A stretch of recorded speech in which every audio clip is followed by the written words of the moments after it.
शरियार भाई, आपको कॉल करने का मकसद ये था कि अभी कुछ जो इंडियंस यूएई में मिडिल ईस्ट में काम करते हैं, जी तो उन लोगों के कुछ ट्वीट्स हमेशा आप देखते हैं कि जो कॉमनल माइंड के थिंकिंग लोग हैं कुछ ना कुछ लिखते रहते हैं, उल्टी सीधी चीज़ें लिखते रहते हैं। तो उसमें सडनली नज़र आया कि ये जो वहाँ के प्रिंसेस फैमिली वर्ग के लोग जो हैं, जी उन लोगों के ट्वीट आने शुरू हो गए। ठीक है, आपने अच्छा। पढ़ा होगा। जी जी हाँ जी। जी, तो अब इस टाइप के जो हरकत हुए, तो उसमें बीच में ये भी हुआ कि तेजस्वी सूर्या ने एक ट्वीट डाला था, उन्होंने डिलीट किया। हाँ जी हाँ। उसके बाद अब हमारे मोदी साहब ने भी ये कहा कि कोरोना वायरस जो है, ये इसको टैग रिलीजन के हिसाब से नहीं करना चाहिए। जी हाँ। तो अगर ये लोग जो लोग हेट और नफ़रत फैलाते हैं जी हाँ। और ऐसा करेंगे और बाहर की दूसरी कंट्री इन्वॉल्व हो जाती है जी कि, हाँ। और इन्वॉल्व हो के ये मामला और सीरियस हो जाए कि लोगों को जी कहा जाए कि ठीक है तुम हमारे कंट्री से चले जाओ, तो जी। क्या लगता है ये सारी चीज़ें आप किस तरह से देखते हैं? फरहान साहब, जब से मोदी साहब की गवर्नमेंट 2014 से आई है, जी हम लोगों को ऐसा लगा कि इनके जो फॉरेन के ट्रिप्स होते थे, ऐसा लगा कि सारे एशिया फर्स्ट इमीडिएट नेबर्स को दावत दी थे इनॉग्रेशन में।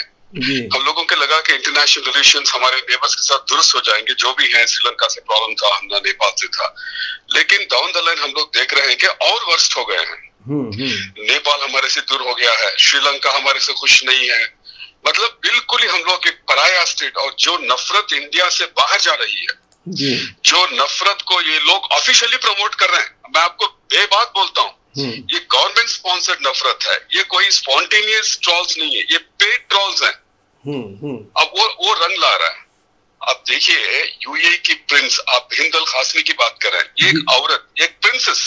जी यहीं पे मैं इनको डिसअब्यूज करता हूं कि यहाँ इस्लाम को ये रिग्रेसिव रिलीजन, इसमें औरतें बाहर आके नहीं बात कर सकते बोलते हैं। हाँ यहीं पे ये लोग फेल हो गए कि एक वहां की एक प्रिंसेस आके बेनकाब आके हमारे टेलीविजन में बोलती है कि आपके ट्रॉल्स हमारे रिलीजन को रिलीजन ऑफ डोंकीज बोलते हैं। हम्म। ठीक है, और ये बोलते हैं कि यूएई को हमें बनाए, और उसकी मॉडेस्टी देखिए, वो डिनाई नहीं कर रही है।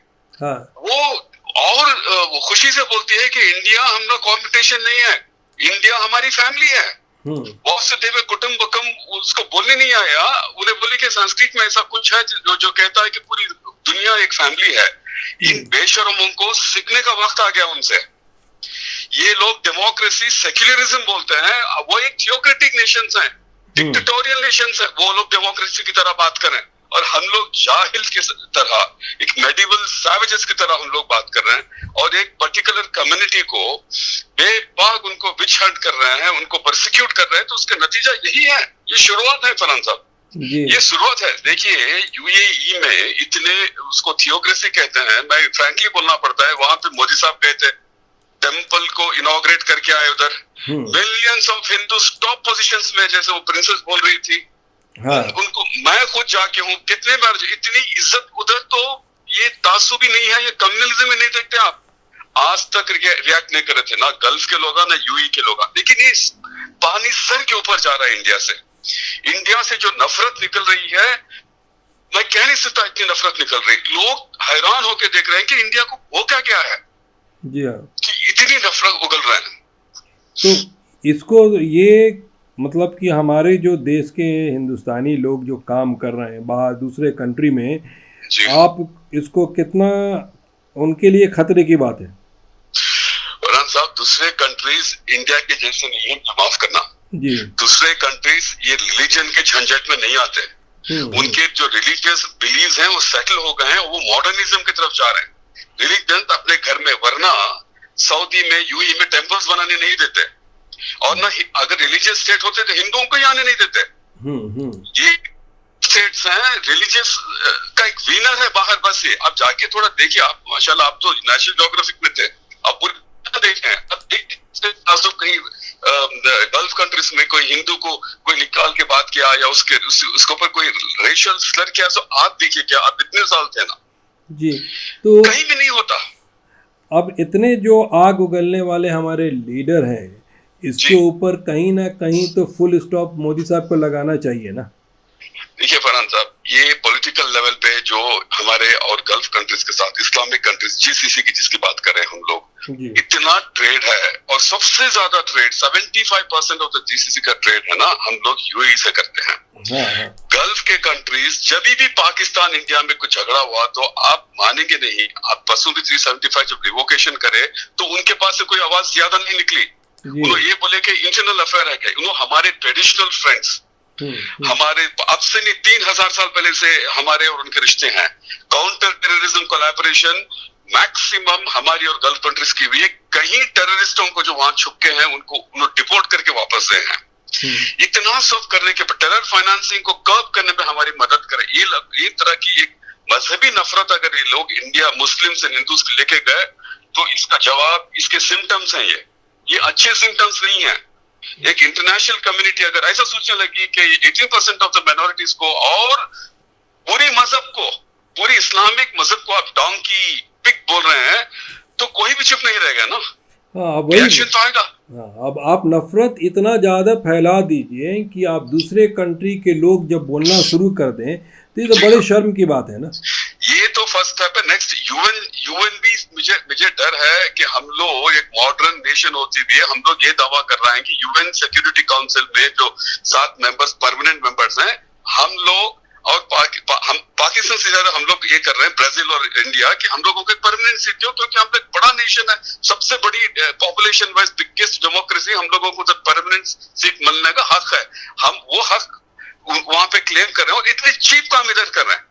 जी हाँ ऐसे थर्ड रेट कंट्री बनाना रिपब्लिक, कहां से हम लोगों का क्लेम वो लोग पूरा करेंगे? बोले इतनी रिस्पॉन्सिबल गवर्नमेंट के कोई मर गया तो मुसलमान मार दिया। परसों कोई साधु का लिंचिंग हो गया, वो साधु का उन्होंने शाइबेट नागा मिलिटेंट ऑर्डर के थे, वो भी हमारे मुस्लिम्स को थोपते हैं लोग।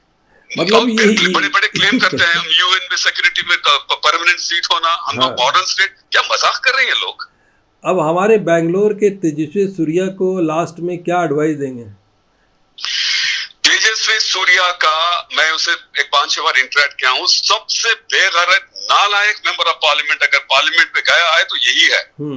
इसका क्लेम इतना है कि ये छोटे वीडियो में बोल दिया था कि एनीबडी हु इज एंटी, उसकी इंग्लिश भी इतनी अट्रोशियस है कि anybody who is anti India is anti Modi बोल के मैं उसको कोट कर रहा हूँ। ये मेरा टर्मिनोलॉजी वो मोदी साहब को दिखा दी। अब मोदी साहब को आप जानते हैं ना, मोदी साहब को पीछे थपकते रहना, वाह वाह करते रहना, जी हुजूरी करे तो पसंद आता है। तो मोदी साहब के पास करीब जाना है तो उसी टाइप के अल्फाज यूज करने चाहिए। हाँ, आजकल का जो बैंगलोर साउथ की मैं आपको खुला बात करूंगा, वहां पे तेजस्वी सूर्या नहीं, वो से भी XYZ और ये लोग जो खदे कहते हैं ना, खदे को भी खड़ा देते तो भी जीत जाता। तेजस्वी सूर्या की बात नहीं है ये।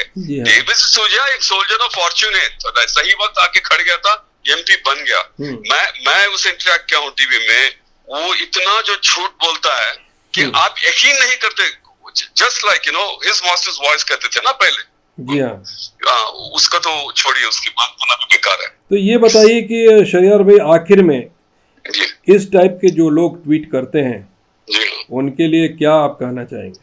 यही मैसेज है कि ये अगर इसी तरह की नफरत इंडिया से अगर जाती रही तो हम लोग ये दूर नहीं है कि हम लोग जो वेस्ट अफ्रीकन, जो सेंट्रल अफ्रीकन कंट्रीज के लेवल पे आ जाएंगे, हम लोग इंडेक्स पे आ जाएंगे। क्योंकि आप देख रहे हैं पॉवर्टी इंडेक्स पे, करप्शन इंडेक्स पे, कम्युनल इंडेक्स पे इंडिया स्लिप होते आ रही है। जी हाँ, ठीक है ना। ये बीजेपी की जो मशीनरी है ये एडमिनिस्ट्रेशन करने की मशीनरी नहीं है, इलेक्शन विनिंग मशीनरी है। लोगों को तोड़ के इलेक्शन जीतो, उसके बाद इनको ये नहीं मालूम कि फिर क्या करना बोल के। उसके बाद वो कहते हैं ना कि लड़ने के बाद जो चीज मिल गई तो चीज से क्या करना नहीं मालूम इनको। तो ये लोग जो कर रहे हैं, अगर पूरी इंडिया, आज एक पेपर में आया था फरहान साहब कि एक कोई हिंदू सीनियर सिटीजन मर गए तो उसको खांदे पे उठा के मुसलमान ले जाके पूरे उनका जो लास्ट राइट्स है मुसलमान करके हैं। आज का पेपर है, बैंगलोर मिरर है।